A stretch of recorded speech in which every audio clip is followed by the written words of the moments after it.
से आपका स्वागत करता हूं आपके अपने चैनल प्रदीप फिजिक्स प्लैनेट में। तो आज हम लोग आ चुके हैं आपके क्लास 9th के गति तथा बल के नियम के सेकंड लेक्चर में। बच्चों ये सेकंड चैप्टर है और आपकी साइंस की बुक का ये 9th चैप्टर है। तो यहाँ पर बच्चों हम फिजिक्स में एक लेक्चर कंप्लीट किए थे और दूसरे में आज हम लोग बात करने जा रहे हैं संतुलित और असंतुलित बलों के बीच में। अगर आपसे कोई कंपैरिजन करने के लिए पूछ ले, तुलना करने के लिए पूछ ले, तो आप क्या बताएंगे। तो याद रखिएगा कुछ कंपैरिजन मैं बता रहा हूं आपको कि अगर आपसे संतुलित तथा असंतुलित बल की तुलना पूछी जाए तो आप कैसे करेंगे। तो एक बात ध्यान दीजिएगा कि एक तरफ आप सबसे पहले क्या काम करेंगे, एक लाइन खींच लेंगे और उस लाइन के एक साइड पर आप लिख दीजिएगा क्या, संतुलित बल, ठीक है। और दूसरी साइड लिख दीजिएगा क्या,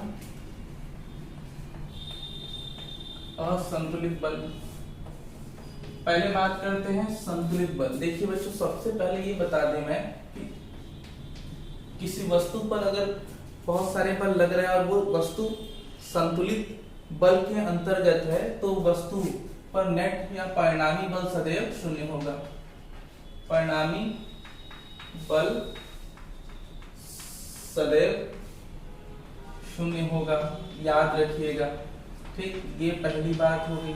वहीं अगर मैं असंतुलित बल के बारे में बात करूं तो इसमें क्या होगा, परिणामी बल शून्य नहीं होगा। परिणामी बल शून्य नहीं होगा, तभी ना कोई वस्तु गति कर पाएगी। जो बड़ा होगा उसी की दिशा में गति करेगी। अगर भाई मैं दूसरे के बारे में बात करूं तो इसके द्वारा वस्तु के आकार में परिवर्तन होता है, परिवर्तन होता है या हो सकता है, ठीक है। कैसे, अगर कोई बलून को दोनों तरफ से समान बल के द्वारा लगाया जाए तो उसकी आकृति आप परिवर्तित देखेंगे, लेकिन यह बल कैसा होगा, संतुलित होगा। यहाँ पर हम क्या देखते हैं कि इसमें आकार में परिवर्तन नहीं होता है, आकार में परिवर्तन नहीं होता है, ठीक।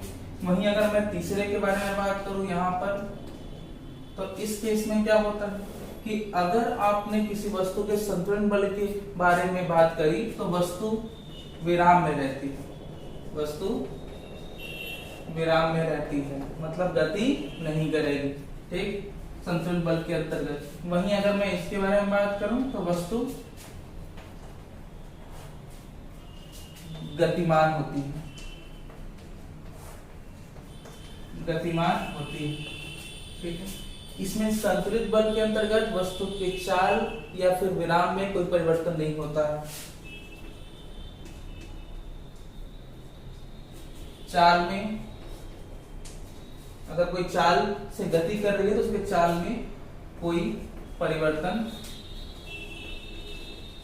नहीं होता है, ठीक है। जैसे अगर विराम में है तो विराम में ही रहने वाली है।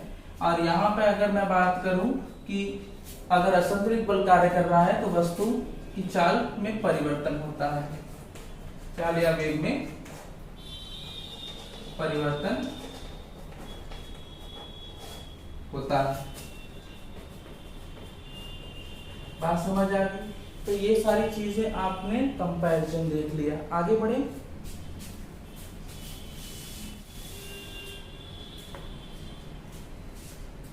आगे बढ़ने से पहले मैं एक बात बता रहा हूं, सिर्फ उसको सुनिएगा।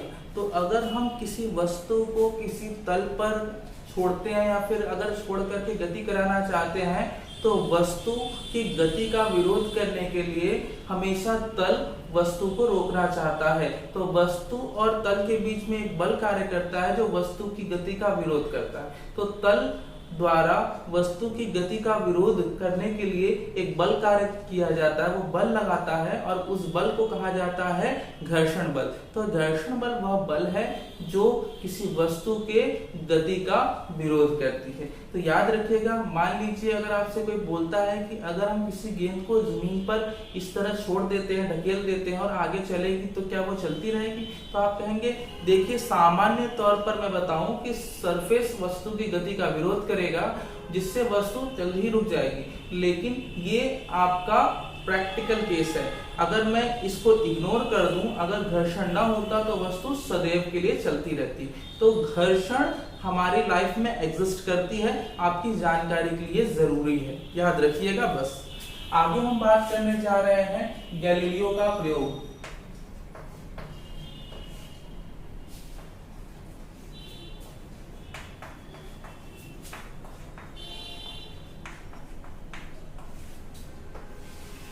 ठीक है, इसको हम लोग गति का प्रथम नियम भी कहते हैं।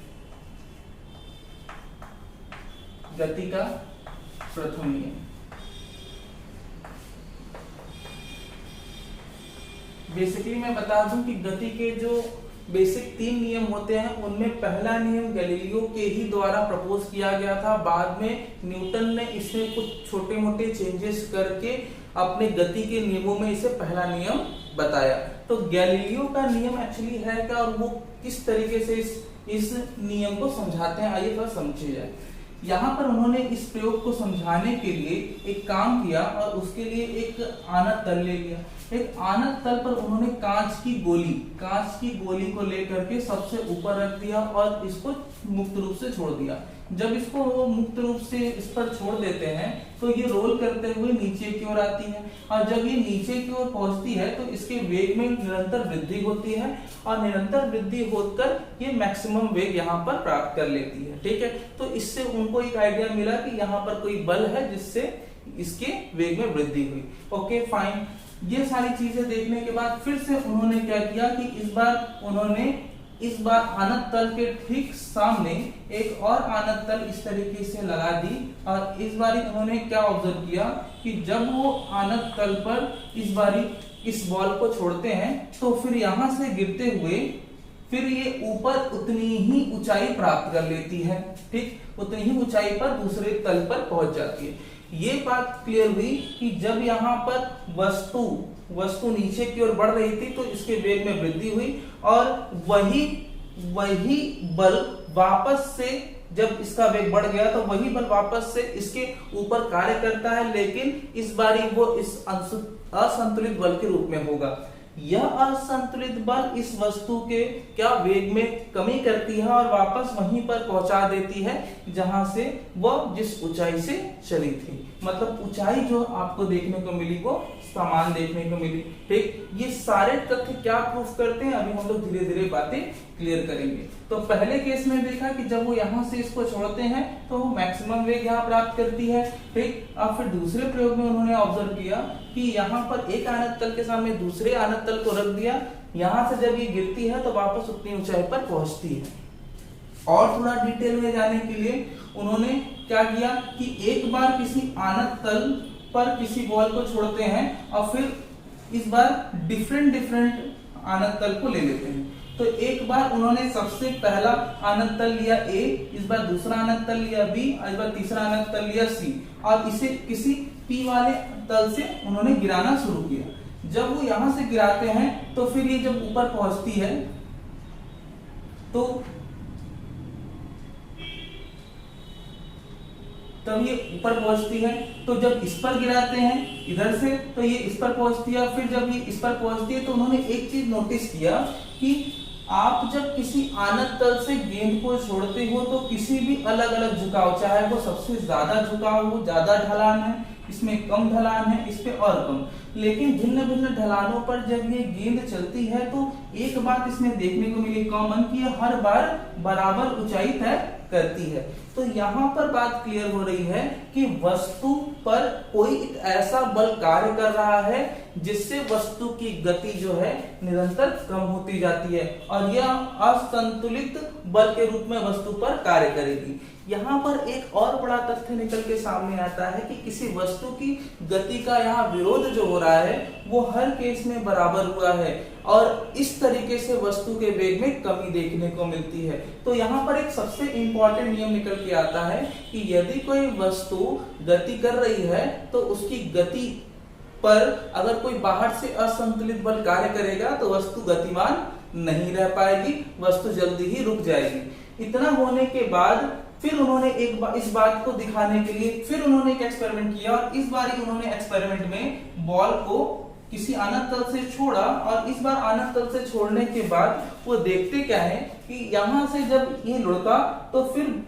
इस तल पर आगे की ओर गति करने लगा और इस बारी जब वो अनंत तल पर आगे की ओर गति करता है तो इसकी गति में कोई परिवर्तन नहीं होता है, ये उसी वेग से आगे चलता चला जाता है। तो यहाँ पर इन सारे तथ्यों को देखते हुए कि यहाँ वेग पर वृद्धि हुई, यहाँ पर वस्तु ऊपर पहुंची, भिन्न भिन्न ऊंचाइयों पर समान ऊंचाई तय की और अगर वो क्षैतिज तल पर गति करती है तो वस्तु उसी वेग से आगे बढ़ती गई, जिस वेग से यहाँ पर पहुंची थी उसी वेग से आगे बढ़ गई।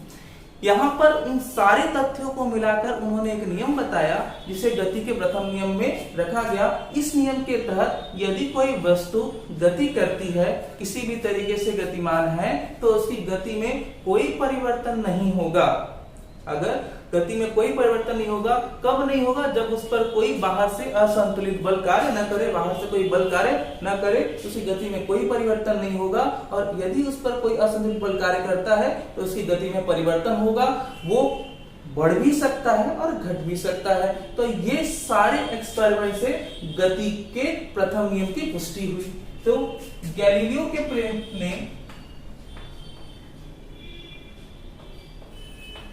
गैलीलियो ने प्रयोगों के आधार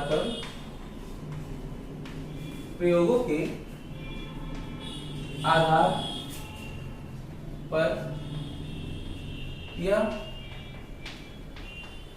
बताया कि यदि कोई वस्तु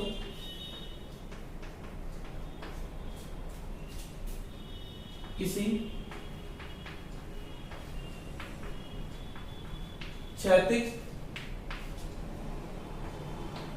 तल पर गतिमान है तब उसकी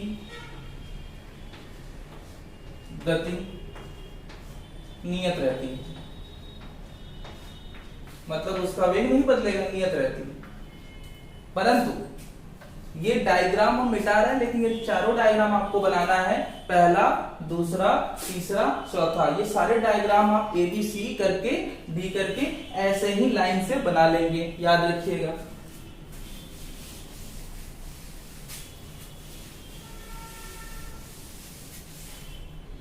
उसकी गति नियत रहती है, परंतु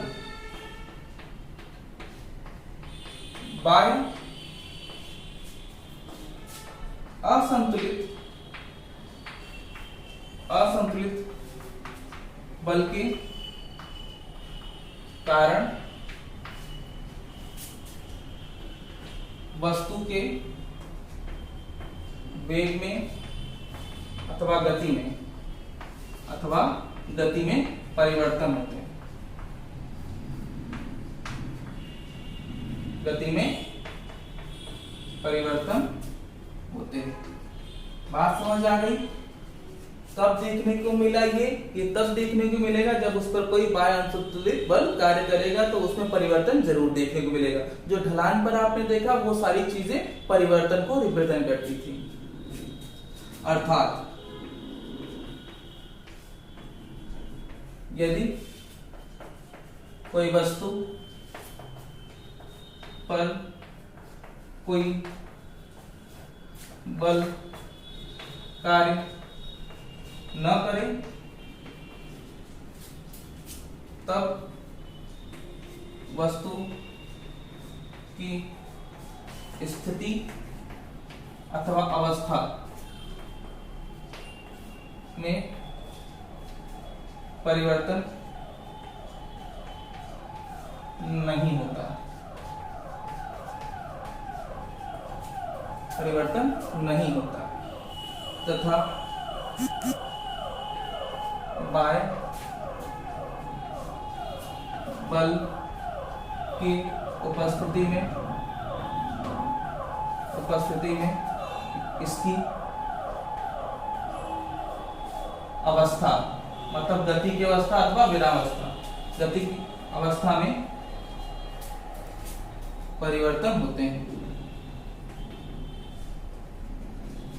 ठीक है, इसे दूसरे शब्दों में कह सकते हैं कि अगर कोई वस्तु विराम में है तो वो विराम में रहेगी, अथवा वो गति में है तो वो गति में रहेगी, और उसकी स्थिति में कोई परिवर्तन तब तक नहीं होगा जब तक कि उस पर कोई बाह्य बल न लगे। बात समझ आई? तो डेफिनेशन मेरी बात ध्यान से सुनिए कि किसी वस्तु की विरामावस्था अथवा गति की अवस्था में तब तक कोई परिवर्तन नहीं होगा जब तक कि उस पर कोई बाह्य बल, वो असंतुलित बल है, यदि उस पर कोई बाह्य बल आरोपित न हो। यह गति का प्रथम नियम कहलाता है। बात समझ आई?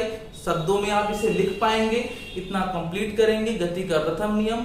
अब हम बात करेंगे अगले क्लास में बच्चों, अब वो अगला टॉपिक होने वाला है जड़त्व। ठीक, तो अगले क्लास में मिलेंगे हम लोग जड़त्व के साथ। तब तक के लिए